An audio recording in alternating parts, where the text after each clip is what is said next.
Between the hills, the stars, the sky, the river so clear, river so clear. At this moment, we're going to have our opening words where we just take a minute for spirit, in a spirit of meditation, reflection, or prayer as we deepen into our service. Our opening words this morning are also going to be our land acknowledgement. And this reading comes from Sean Neil Barron and is titled Territorial Acknowledgement. And welcome, welcome everyone. We gather together as a community of seekers to honor the interdependence of life, to respect the dignity of all, and to honor the land we walk humbly upon.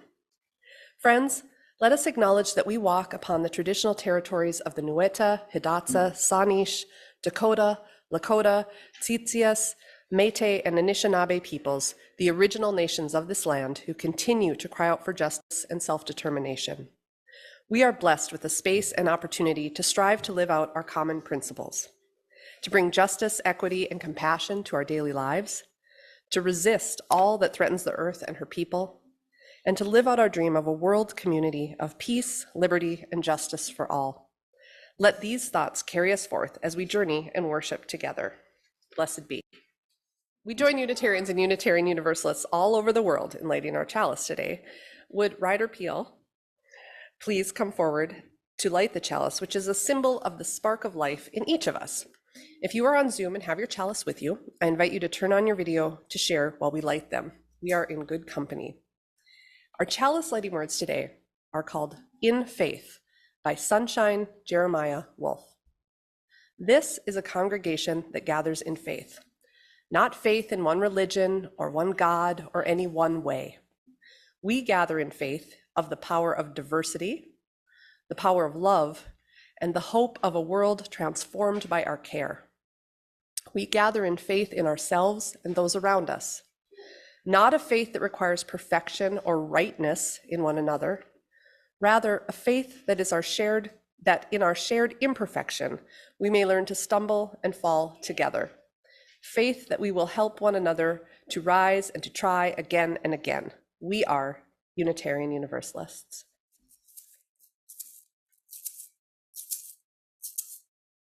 There was a time I believed life was over for me. There was a time I believed my life was over. I feel strong today, thanks to your help, I'll find my way. I too will lend you a hand when you need one. Sometimes I get so down, I feel like this is the end.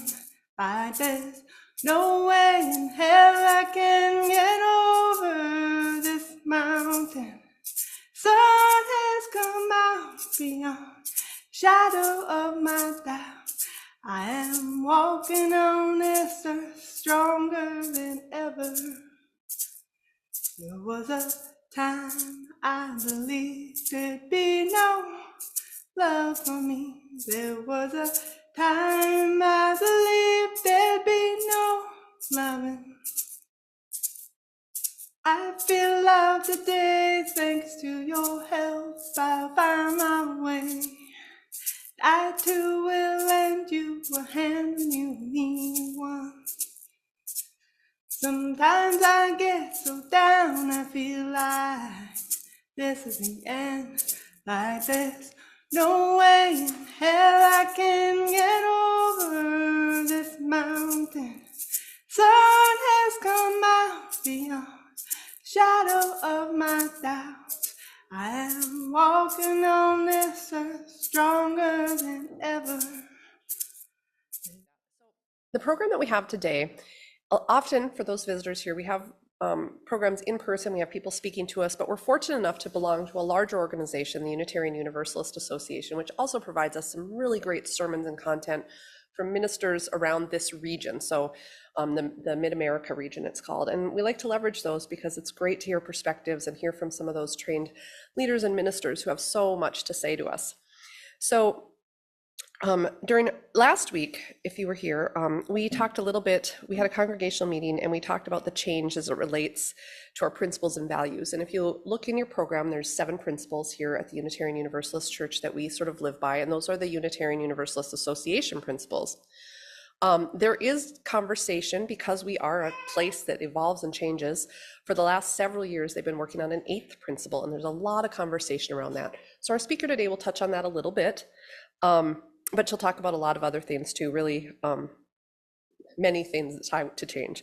So the Reverend Sarah Schurr is who we'll hear from today, and she is a small congregation specialist from the Pacific Western region, another area.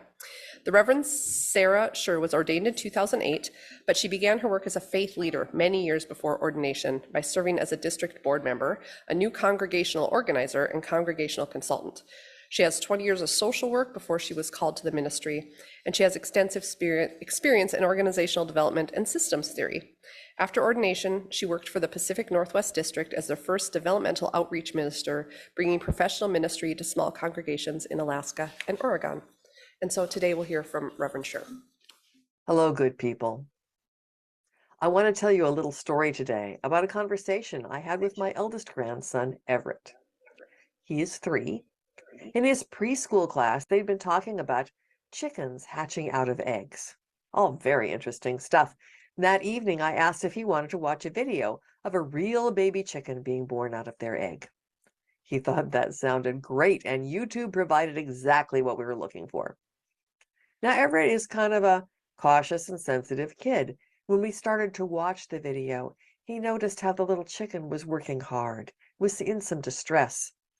This little chicken's breathing was fast, and he struggled with the job of hatching.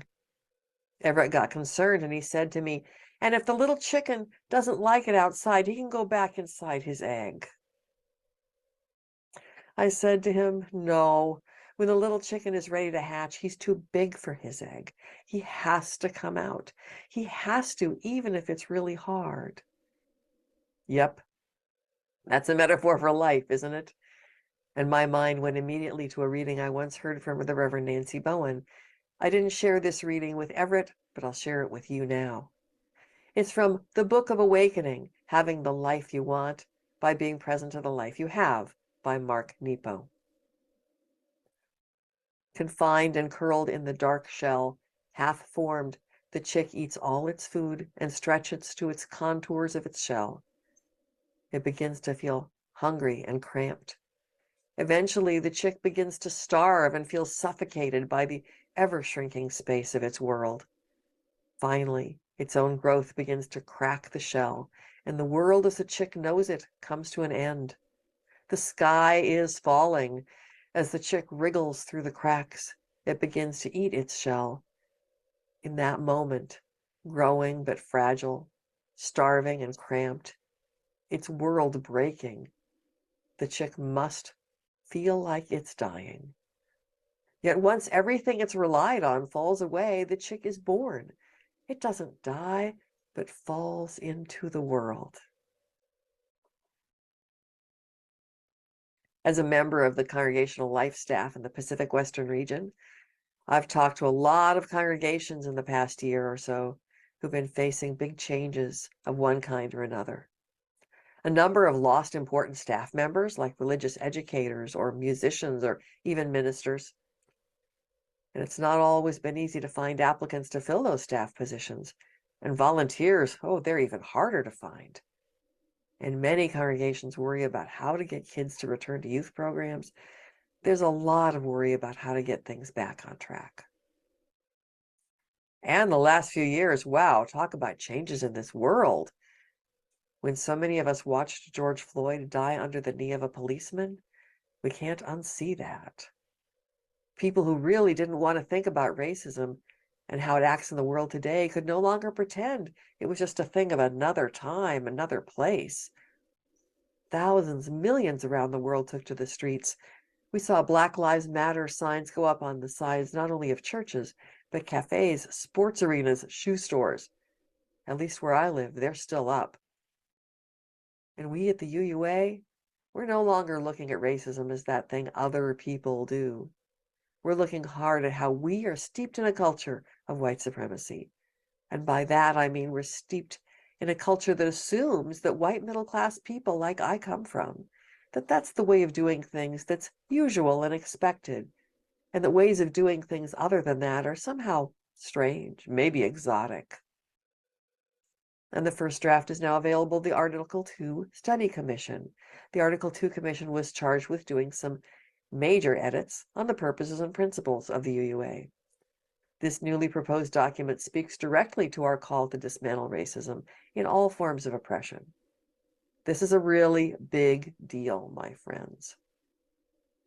We're changing from those nice liberals who want to help those poor people over there to a group of folks who can look hard at the complexities of racism inside and outside of our congregations. It is difficult work, and it is necessary work. The world is changing. And I say to you, Unitarian Universalism is changing. It has to. It has to. How can our faith not change if we're truly part of a changing world? And the COVID-19 pandemic turned the world upside down. For so many families, there were holidays spent apart. Kids were trying to go to school online, often while parents were trying to work from home. And many people got sick, some very, very sick. The New York Times reported that nearly 1 million people in America died of COVID-19. Most all of our churches and fellowships switched to online-only meetings, classes, and worship services. Different people and different groups have found different thresholds about what felt COVID safe to them at different times during the pandemic. Lots of variety out there. And many congregations now allow in-person meetings, while others have opened and closed their doors and reopened. What I can say is that when the pandemic hit, I was profoundly impressed with our UU congregations. Our people made hard changes and made them in a big hurry, looking out for the common good. Congregations learned how to do Zoom worship in just a matter of weeks. Big congregations with lots of tech resources, yes, but also small and remote congregations made the change to online services when that's what the times called for. It was amazing. Members who would never have considered Zoom as a way to be with friends suddenly got really good at it. If that's the only choice you have for gathering in the pandemic, you can get pretty motivated to learn a new system. It's been super impressive. I've been super impressed. But here's what we're finding in our work of congregations these days. Going into lockdown was hard, but we did it. Coming out is way harder. There's more uncertainty and more anxiety. There's more complicated decisions to make coming back than there were when this all started. Feeling like we're all over the map. The Reverend Lynn Unger summed it up really well in a poem she wrote called Moving On. Maybe you expected it would come in a wave of relief. Ollie ollie oxen free, and everything would be fine. We'd be back to the familiar world of hugs and handshakes and easy assumptions of the presence of strangers. Of course, it didn't work that way. Safer is not the same as safe, which turns out to have always been more elusive than we thought. Somehow the world opens up, slowly, in fits and starts, and also in an incomprehensible rush. There are more choices and less clarity, more possibilities, but not more wisdom. You're not wrong to be tentative. You're not wrong to be bold. That's just the way it is with grief. This is simply the nature of spring. Lynn Unger is so wise when she points out that this is, in part, a process of grief. I actually think that how we deal with change is nearly always related to grief in some way. I mean, think about it. When we change from one stage to another, there's a loss of that former stage. The 14-year-old may be jazzed about starting high school with the new class offerings and football games and theater productions, but they may at the same time kind of miss the closeness of that 5th grade class with the teacher who knew everyone so well. Getting a new job may fill us with excitement and pride, but also involves saying farewell to coworkers and a system that felt so familiar. Grief is a part of all of our lives, and it shows up in so many ways. Shows up in our congregations. I think we often have grief issues, fear of loss, that keep congregations from making the changes they need to make. There are many different kinds of grief and loss, ones you may have never considered. Pastoral scholars like Kenneth Mitchell and Herbert Anderson talk about 6 major types of loss and grief associated with them. There's material loss. This could be the loss you feel when you say goodbye to an object. Maybe you lost a favorite piece of jewelry, or you had to sell that car you always loved. I can tell you that when my husband had to give up the sports car he bought as a young adult, he dealt with some grief, for sure, for sure.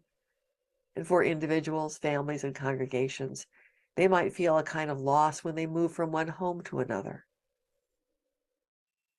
You might feel a sense of loss selling your building, even if you know it's a good idea.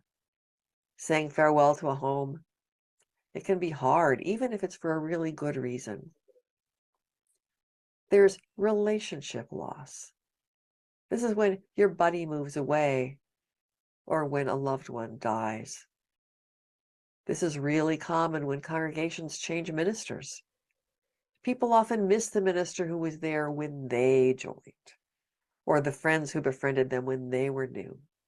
They feel like that's the real congregation, at least in their hearts. Sometimes we experience intrapsychic loss.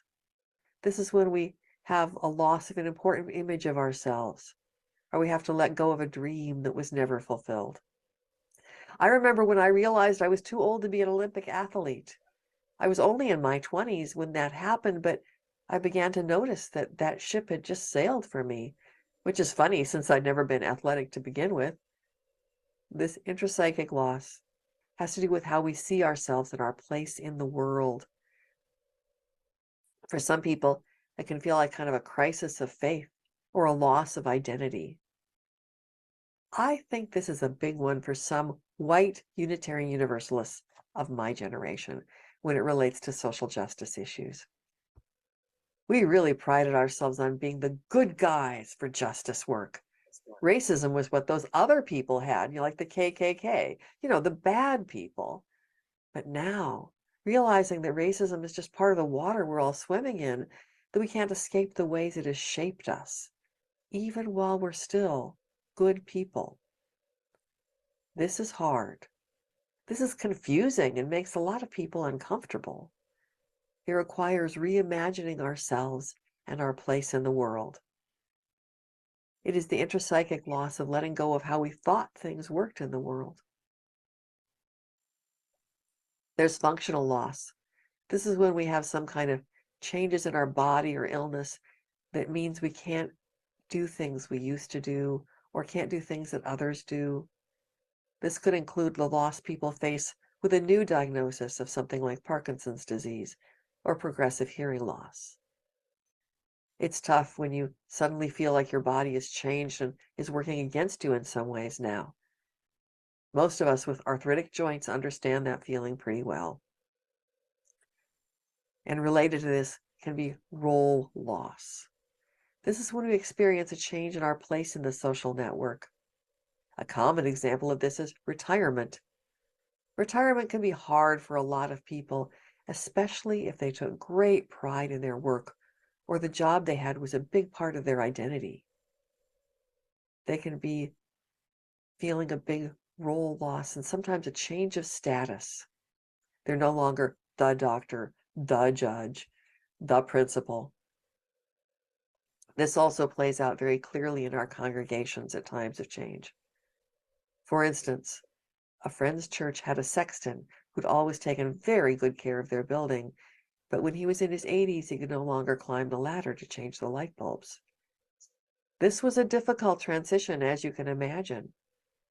But here's another example that's actually really quite common in a congregation where there's a person who's always been in charge of, say, the yard sale committee. But now the new minister or the new board decides they don't need to hold a yard sale anymore. It just uses up a lot of volunteer energy and time, and they don't make that much money anyway for all the work it takes. Well, this can be a serious loss of role for that yard sale committee chair. And that kind of thing can happen in our churches all the time. New leaders come in, which is a good thing, but the longtime leaders can often feel displaced or threatened. They'll sometimes even undermine the new leaders to keep some kind of backdoor power. This is not good, my friends. Now, I'm not saying we all need to have octogenarian sextons, or we continue to keep yard sales forever. Not saying that. But it does mean sometimes people get very attached to their role in the church. And it takes a lot of sensitivity and care when it's time for that role to change for the good of the community. And these changes are often very much needed for the good of the community. And lastly, there's systemic loss. It's when we change in the membership that has a difference in the process of the group, that has ripples over the entire community in unexpected ways. Maybe there's a new board president who has a different style in a meeting. This certainly happens when we get a new minister. The way the board functions might be different. And when there's a change in leadership, folks sometimes react. It's particularly common at a time of size transition. The way things were done before, it'll shift, and it has ripples in the entire system. There's a general uneasiness and discomfort at first. It's as if someone stirs the pot of stew and the vegetables settle in a new position at the bottom of the pot. Things are not the way they used to be. And that is okay.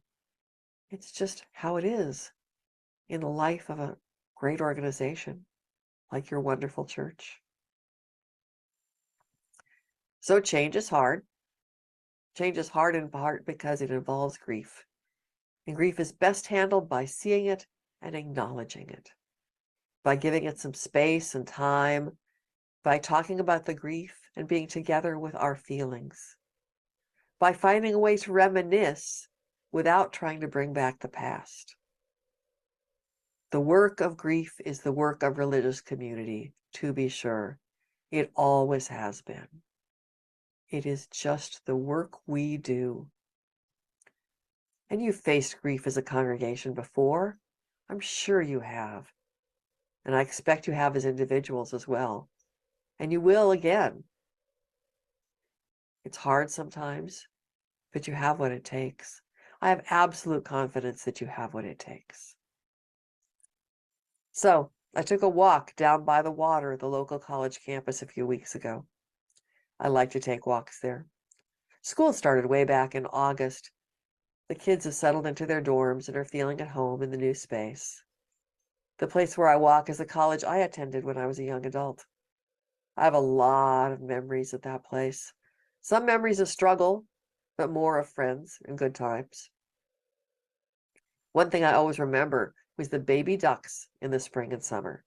They would show up just at the right time when the finals had been hard and the plans for next year were kind of scary.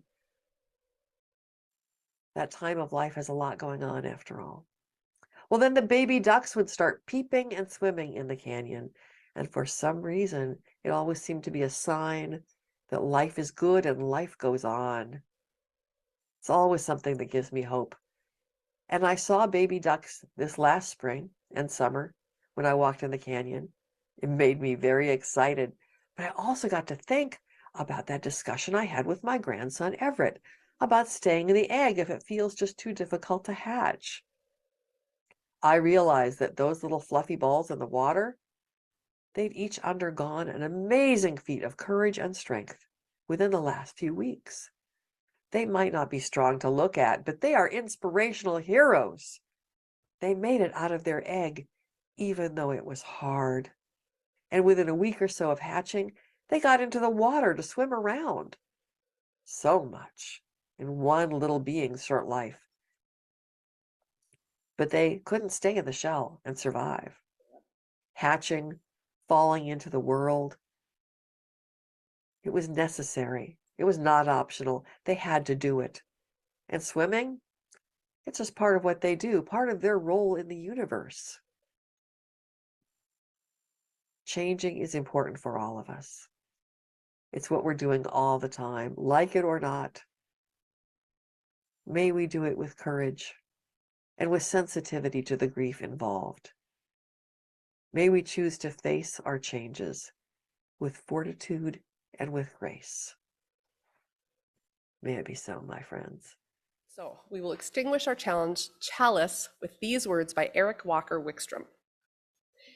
If you are who you were, and if the person next to you, if the person next to you is who he or she was, if none of us has changed since the day we came in here, we have failed. The purpose of this community, of any church, temple, zendo, mosque, is to help people grow. We do this through encounters with the unknown, in ourselves, in one another, in the other, whoever that might be for us, however hard that might be, because these encounters have many gifts to offer. So may you go forth from here this morning, not who you were, but who you could be. And so may we all. And the world will be a better place, and the world will be a better place for you and me. Just wait and see. Another day goes by and still the children cry. Put a love in your heart. Take a good look around, and if you're looking down, put a love in your heart.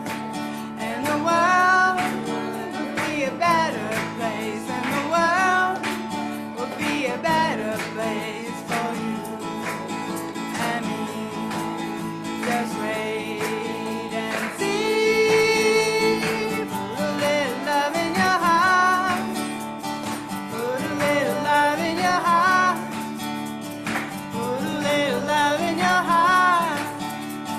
Put a little love in your heart. You want the world